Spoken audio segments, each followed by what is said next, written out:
Boa noite, pessoal, sejam bem-vindos ao canal. Meu nome é Henrique Nogueira da Gama, estamos aqui para mais um vídeo. O vídeo de hoje é a continuidade dos partidos de esquerda no Brasil. Como eu ia dizendo do último capítulo, houve a criação dos anos 90, o início dos anos 90, foi o período do Fernando Collor de Mello, né, no poder. O PT e outros partidos de esquerda fundaram o Foro de São Paulo, que para mim eu considero a maior conspiração que já houve na América Latina para transformá-la em um continente comunista. Nessa época, a União Soviética já havia sido dissolvida, eles perderam o dinheiro, todos os partidos de esquerda perderam o dinheiro que vinha de Cuba.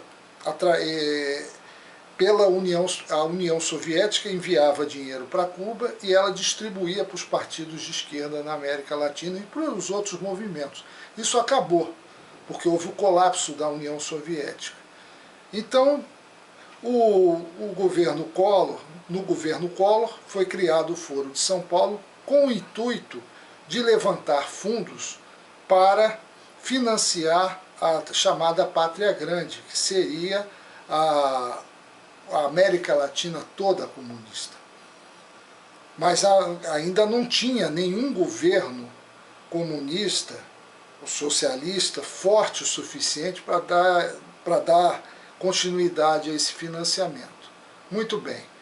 Passou-se o período Collor sofreu impeachment, o Itamar Franco assumiu, o vice-presidente na época do PMDB, e foi feito o Plano Real, que estabilizou a economia do Brasil, e o ministro da Fazenda do Itamar Franco era nada menos que Fernando Henrique Cardoso.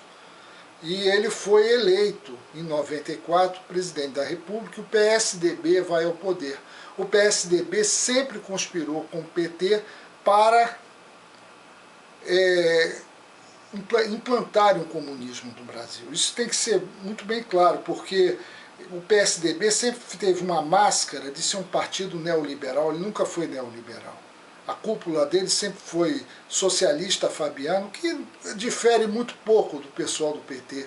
Apenas eles têm uma ideia mais a longo prazo de implantar o comunismo globalista, mas eles querem implantar.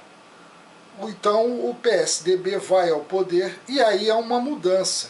Nessa época, o PSDB, que é um partido socialista fabiano, né, um partido que de democrata não tem nada, ele há uma mudança na ideologia comunista nessa época, há uma certa mudança de parâmetro. Não há o comunismo clássico em que havia a ideia do proletariado no poder, muda, já não é mais. Aí começa a ter a ideia de colocar no poder, de usar as minorias. A ideia das minorias, que foi uma ideia criada pela Escola de Frankfurt, ou seja, o lumpenproletariado, são as minorias excluídas, bandidos, prostitutas, homossexuais, transexuais, que eram consideradas minorias excluídas, que passariam a ser o grande propulsor da Revolução Comunista, passou a ser, a partir dos anos 90, a grande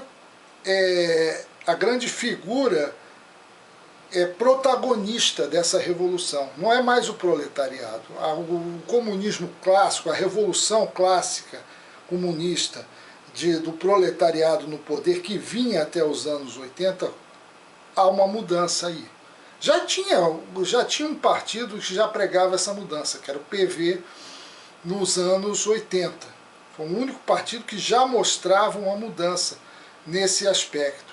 Mas nos anos 90, os partidos, de uma maneira geral, todos os partidos de esquerda passaram a ter essa mudança de paradigma, uma mudança de foco, ou seja, quem vai fazer a revolução são as minorias, não é mais o proletariado. Então eles passaram a trabalhar essas minorias. Isso também é uma herança, o PSDB herdou também isso, da aliança que eles tiveram com o Partido Democrata Americano. O Partido Democrata Americano já estava adotando essa linha de pensamento, a chamada linha de pensamento da nova esquerda. E com isso, nós vemos ali várias situações no governo Fernando Henrique que muda a estratégia de poder, de tomada de poder deles. Fernando Henrique, ele é no governo dele que a educação no Brasil começa a piorar. Há uma grande queda na educação brasileira. Começam os movimentos de minorias, as ONGs a virem para o Brasil, começa a proliferação de movimentos chamados movimentos sociais, que na realidade são movimentos de minorias, ou seja, movimento LGBT, movimento feminista, radical, movimento negro, movimentos que começam a ter força, mais força nessa época. Já existiam alguns, mas nessa época passam a ter mais força. Outros movimentos ecológicos também começam a ter força, movimentos pró-aborto, movimentos sociais que queiram patrocinar a destruição de valores, de família, enfim. Esses movimentos eles crescem durante o governo do PSDB. O desarmamento das Forças Armadas, as Forças Armadas começam a serem desarmadas. O MST é criado nessa época. Enfim, o final dos anos 90, praticamente, o PSDB ele dá o caminho, ele abre o caminho para o governo do PT, que se inicia em 2003 com a eleição do Lula para presidente da República, e aí começa a jornada do PT no poder. Então, por hoje só, muito obrigado, compartilhe o vídeo, se inscrevam no canal. Obrigado.